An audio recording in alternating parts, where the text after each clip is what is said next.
America की जो गाय है वो मांसाहारी है। उन गायों को ब्लड मील जो जानवरों से बनाया जाता है वो उनका आहार होता है। अगर हम उनका डेयरी प्रोडक्ट हमारे राजस्थान के अंदर, हमारे देश के अंदर लाएंगे, हम लोग बड़े हिंदुत्व की बात करते हैं, हिंदू धर्म की बात करते हैं। आप जवाब दो, आपने इस बजट के अंदर टेक्सटाइल सेक्टर के लिए कोई प्रावधान नहीं करा। आप लोगों को अमेरिका से जो ट्रेड हुआ है उसके बारे में निपटने का कोई अंदाजा नहीं था, इसलिए आपने शायद इसके बारे में अतिरिक्त बजट का आवंटन नहीं करा। ये सरकार सो रही है, हवा के अंदर बात करती है, यहाँ पर आके बड़े बड़े लज्जेदार भाषण देते हैं, लेकिन हकीकत से बहुत दूर है। सभापति महोदय, आज क्या लोगों को चाहिए, आज लोगों की क्या जरूरत है, उस पर इनको सोचना चाहिए। 2047 में तो पता नहीं रहेंगे नहीं रहे, हम रहे या नहीं रहे, प्रलय आ जाए, देश दुनिया रहे या नहीं रहे। अब गुड न्यूज़ कन्फर्म है। अब हर महीने की 30 तारीख को आपके शहर झुंझुनू में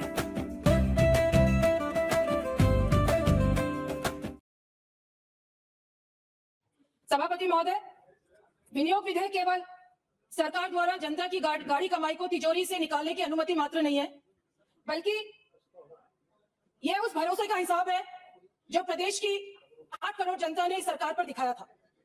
और मैं समझती हूँ सभापति महोदय कि लोकतंत्र में संख्या का खेल होता है, पक्ष में संख्या है, इसलिए ये विनियोग। ओ आपको सरोज जी दो ही सुना, सरोज जी को भी सुनाना, आपको सुनाना, किसको कोई है ही नहीं ना। कोई नहीं, आप सामने बैठे हैं, कोई दिक्कत नहीं, आप सुन रहे हैं, हमारे प्रभारी मंत्री जी भी सुन रहे हैं। लोकतंत्र में संख्या का खेल, शरवण जी, लोकतंत्र के अंदर संख्या का खेल होता है और संख्या आपके पक्ष में है तो निश्चित तौर पर वित्त विधेयक और विनियोग विधेयक आज पारित भी हो जाएगा। सभापति महोदय, पक्ष और विपक्ष के अंदर हम सब बहुत अपने अपने हिसाब से अर्थशास्त्र का ज्ञान रखते हैं और अपने अपने हिसाब से यहाँ पर अपनी बात रखते हैं। और मैं समझती हूँ गांव के अंदर जो गरीब किसान और मजदूर बैठा है उसको हमारी भारी भरकम जो शब्दावली हम यहाँ पे काम में लेते हैं, राजस्व घाटा, राजकोषीय घाटा, जीडीपी, उनसे उनको मतलब नहीं है। वो जो दूर दराज आखिरी पायदान पे जो गरीब किसान और मजदूर बैठा है उसके हिसाब से राजस्थान का बजट उस समय पारित होगा, वो मानेगा कि आज राजस्थान का बजट विधानसभा में पास हुआ है। सभापति महोदय, जब उसकी थाली में एक और रोटी आ जाएगी, सभापति महोदय, उसे तब मालूम होगा जब हमारा बजट पास करने का, जब उसके खेत के अंदर खाद और बीज आ जाएगा। सभापति महोदय, उस गरीब किसान को और मजदूर को हमारे बजट पास होने का तब पता चलेगा जब हम किसी बेरोजगार को रोजगार दे देंगे। सभापति महोदय, अब मैं कुछ राजस्थान की जो आज की स्थिति है उसके बारे में चर्चा करना चाहूंगी। हमारे समय में 2023-24 में प्रति व्यक्ति पे कर्ज का जो भार था वो 70,800 रुपए के लगभग था, लेकिन आज 26-27 की अगर हम बात करें तो प्रत्येक व्यक्ति पर 1 लाख से भी ज्यादा का कर्जा पहुंच चुका है। इसका मतलब ये सभापति महोदय कि 2 साल के अंदर राजस्थान के अंदर प्रति व्यक्ति कर्जा जो है वो 1.5 गुना बढ़ा। हम बात करते हैं यहाँ पर पक्ष के अंदर जो भी हमारे विधायक, सम्मानित विधायक खड़े होते हैं, डबल इंजन का नारा देते हैं, डबल इंजन की बात करते हैं, ये आपका डबल इंजन है। अगर आपका डबल इंजन है तो इस घाटे को कम करना चाहिए। लोग पे जो पर व्यक्ति जो कर्ज बढ़ रहा है उसको कम करने की कवायद अगर हम लोग करते हैं तब डबल इंजन आपका काम आता है। सभापति महोदय, राजकोषीय घाटे की अगर हम बात करें तो राजकोषीय घाटा एसजीजीपी का 3.69% है और अनुमानित सीमा जो है वो 3.70 है। और ये तो आपने अनुमान करा है कि इतना घाटा होगा, लेकिन एक्चुअल के अंदर जब समय आएगा तब हो सकता है कि ये घाटा 3.70 से कहीं ज्यादा चला जाए। सभापति महोदय, हम कृषि बजट की बात करें, आपने कृषि बजट पर, क्योंकि पिछली बार हमने देखा पिछले कई समय से राजस्थान की जीडीपी में एग्रीकल्चर सेक्टर का 25 से 30% का हिस्सा रहा है। और हम बात करें 25-26 की बजट की तुलना में, अगर 26-27 के बजट की हम बात करें तो आपने 2026 में कृषि आवंटन स्टेट जीडीपी का 5.58 रखा है। 2026 के अंदर 5.58 था, जबकि आपने 2027 के अंदर ये आवंटन घटाकर 5.55 कर दिया, 0.03% कम कर दिया। आप लोग करेंगे कि 0.03% कोई मायने नहीं रखता है, लेकिन आपकी नियति बताती है कि आप एग्रीकल्चर सेक्टर को कितना बढ़ाना चाहते हैं, आप किसानों के हित के अंदर कितना फैसला करना चाहते हैं। आपने एग्रीकल्चर सेक्टर को भगवान भरोसे छोड़ दिया। बजट के अंदर आपने उसके लिए और ज्यादा हम लोगों को प्रावधान चाहिए था। सभापति महोदय, क्यों प्रावधान करना चाहिए था उस पर मैं आना चाहूंगी। इंडिया यूएस ट्रेड डील हम लोगों ने देखी, अमेरिका के दबाव में हमने जो ये ट्रेड डील करी है उस ट्रेड डील के संबंध में एक स्टेटमेंट दोनों देशों ने जारी करा मिलकर, इंडिया ने और यूएसए। और सभापति महोदय, अगर हम उस ट्रेड डील को देखें, उसको पढ़ें, तो हमारे समझ में आएगा कि ये भारत के हित में कतई नहीं है और राजस्थान के हित में तो बिल्कुल भी नहीं है। सभापति महोदय, उसका कारण मैं बताती हूँ। क्योंकि हमने अमेरिका के आगे घुटने टेक दिए।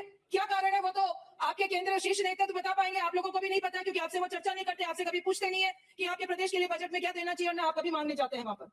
लेकिन सभापति महोदय, अमेरिका के लिए हमने एग्रीकल्चर सेक्टर और डेयरी सेक्टर को खोलने का काम करा है। आजादी के बाद से अमेरिका चाह रहा था कि भारत का एग्रीकल्चर सेक्टर और डेयरी सेक्टर अमेरिका के लिए खुले, लेकिन आज तक ये नहीं हुआ। लेकिन अब हमारे विश्व गुरु ने घुटने टेक दिए और उन्होंने एग्रीकल्चर सेक्टर और हमारा जो डेयरी उत्पादन का सेक्टर है उसको खोलने का काम करा। और सभापति महोदय, जब कृषि उत्पाद की हम बात करते हैं उसके अंदर मक्का, सोयाबीन का ऑयल, और जब डेयरी उत्पाद की हम बात करते हैं तो उसमें चीज, क्रीम, पनीर और मिल्क पाउडर शामिल है। सभापति महोदय, बड़ी हास्यास्पद स्थिति है। आप देखो, अब ये सवाल ये बनता है कि मक्का पशु आहार के रूप में अमेरिका हमें बहुत सस्ते दामों पे देगा, सोयाबीन और सोयाबीन का तेल हमें बहुत सस्ती दरों पे मिलेगा, लेकिन हमारी राजस्थान की सरकार ने वो दक्षिण के राजस्थान के बारे में नहीं सोचा जहां पर मक्का की फसल बहुतायत के अंदर होती है, उन किसानों के बारे में नहीं सोचा। आपने बजट में वो दक्षिणी राजस्थान के किसानों के लिए कोई प्रावधान नहीं करा। हमारे मुख्यमंत्री जब जवाब दे तो इस बात में जवाब दे कि दक्षिणी राजस्थान के किसानों ने उनका क्या बुरा करा है। सभापति महोदय, जब हम अमेरिका के कपास की बात करते हैं तो हम भीलवाड़ा के टेक्सटाइल को भूल जाते हैं। आपने इस बजट के अंदर टेक्सटाइल सेक्टर के लिए कोई प्रावधान नहीं करा। आप लोगों को अमेरिका से जो ट्रेड हुआ है उसके बारे में निपटने का कोई अंदाजा नहीं था, इसलिए आपने शायद इसके बारे में अतिरिक्त बजट का आवंटन नहीं करा। सभापति महोदय, हमारा राजस्थान सरसों उत्पाद में सबसे ज्यादा है। यहाँ के जो सरसों उगाते हैं हमारे किसान, उनके भविष्य, उनके परिवार के भविष्य को हमने अंधकार में डालने का काम करेंगे। हमारे गाँव के अंदर सरसों का तेल निकालते हैं, छोटी छोटी घाड़ियां बनी हुई है, वो घाड़ियां अपने बच्चों का पेट तो पालते हैं और आसपास के लोगों को शुद्ध तेल देने का काम करते हैं। हमने उन किसानों को भी तबाह करने का काम इस यूएस से ट्रेड डील से करा है। सभापति महोदय, अगर सभापति महोदय, ये जो ट्रेड डील यहाँ पर राजस्थान के अंदर जब इंप्लीमेंट होगी तो यहाँ के किसानों को, यहाँ की अर्थव्यवस्था को, ग्रामीण अर्थव्यवस्था को खत्म करने का काम ये ट्रेड डील करेगी। सभापति महोदय, और ये बात मैं इस बजट में इसलिए बोल रही हूँ कि जो यूएसए के साथ हमने ट्रेड डील करी, मान्यवर वो 4 फरवरी को करी थी और राजस्थान का बजट 11 फरवरी को पेश हुआ। मैं समझती हूँ कि हमारे बड़े मुख्यमंत्री महोदय आगे की, क्योंकि हम 2047 की बात करते हैं तो बहुत आगे की सोचते होंगे। जब 4 तारीख को ट्रेड डील हो गई आपकी अमेरिका के साथ, तो आपने इन तीनों सेक्टर के भविष्य के बारे में क्यों नहीं सोचा, और हम लोगों ने उस बजट के अंदर इन तीनों सेक्टर के बारे में क्यों नहीं प्रावधान करा। हमें सोचना चाहिए कि हमारी टेक्सटाइल सेक्टर खत्म हो जाएगा, हमारा सोयाबीन का किसान खत्म हो जाएगा, हमारा सरसों का किसान खत्म हो जाएगा, इस बारे में हमें सोचना चाहिए। डेयरी उत्पाद की बात करते सभापति महोदय, मुझे बहुत दुख के साथ कहना पड़ता है, डेयरी उत्पाद के अंदर अमेरिका के साथ हमने डील करा। आप लोगों को जानकारी है कि वहां की अमेरिका की जो गाय है वो मांसाहारी है। उन गायों को ब्लड मील जो जानवरों से बनाया जाता है वो उनका आहार होता है। अगर हम उनका डेयरी प्रोडक्ट हमारे राजस्थान के अंदर, हमारे देश के अंदर लाएंगे, हम लोग बड़े हिंदुत्व की बात करते हैं, हिंदू धर्म की बात करते हैं, आप जवाब दो, वो साधु संतों को जवाब देना पड़ेगा कि इस तरीके की डील होने के बाद में आप कहां जाएंगे। आप सबको क्या मांसाहारी बनाना चाहते हैं? सभापति महोदय, ये सोचने का विषय है, ये एक दूसरे पे प्रत्यारोप लगाने का विषय नहीं है, लेकिन ये हमारे राजस्थान की 8 करोड़ जनता का भविष्य का सवाल है, ये हमारे देश का भविष्य का सवाल है। हम यहाँ पर बैठ के बड़ी बड़ी बातें करते हैं, लेकिन जब हकीकत के अंदर देखते हैं तो हम उसके अंदर सुन नहीं पाते। ये हमारी जो विधानसभा है, हमें यहाँ लोग चुनकर भेजते हैं क्योंकि हम उनके लिए बजट का यहाँ पर प्रावधान करें, उनके बच्चों के भविष्य के बारे में हम सोचें, लेकिन यहाँ पर भी आकर सभापति महोदय हम अपनी अपनी बातें यहाँ पर रख दें, उससे कोई काम चलने वाला नहीं है।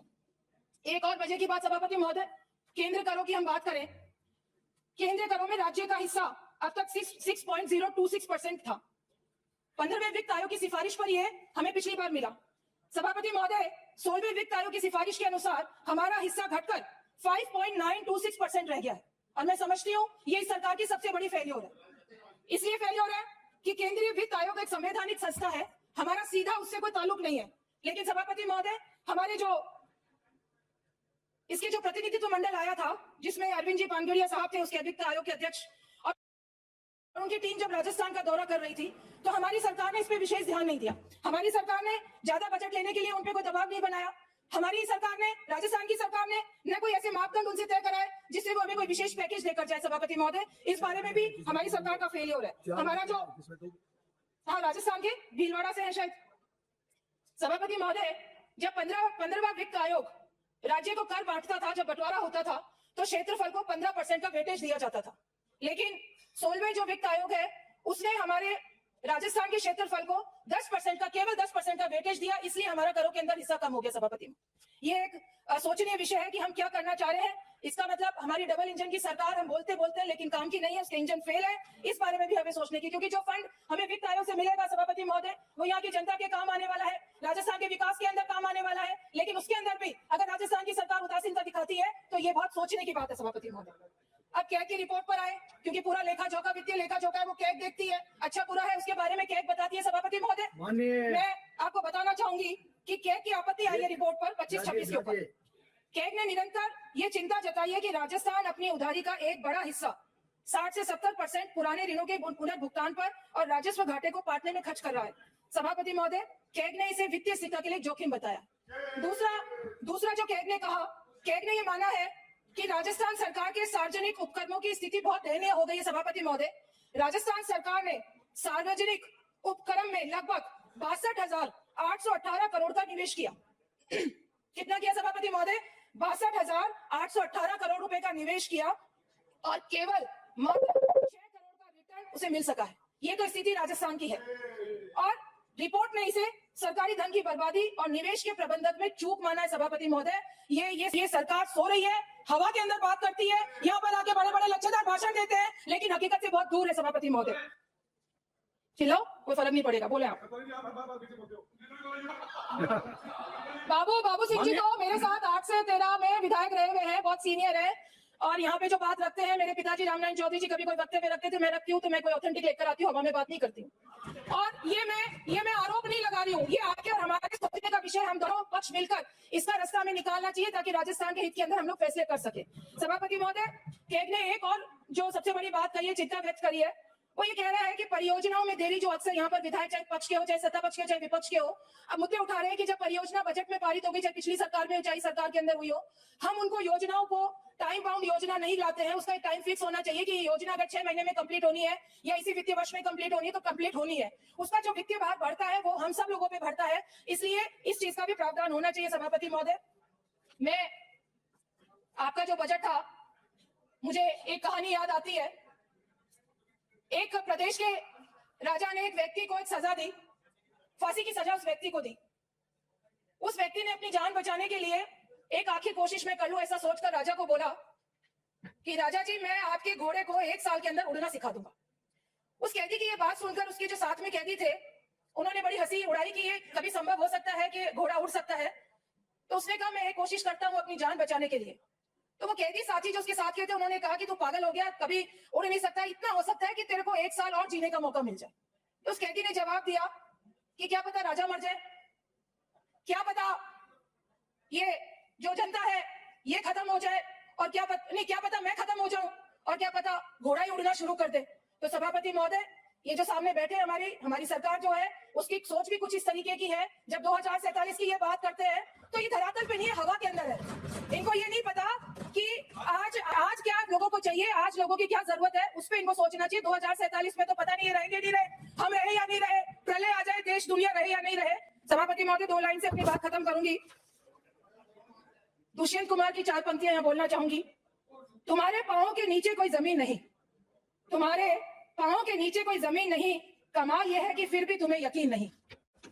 मैं बेपनाह अंधेरे को सुबह कैसे कहूं, मैं बेपनाह अंधेरे को सुबह कैसे कहूं, मैं इन नजारों का अंधा तमाशबीन नहीं। धन्यवाद सभापति।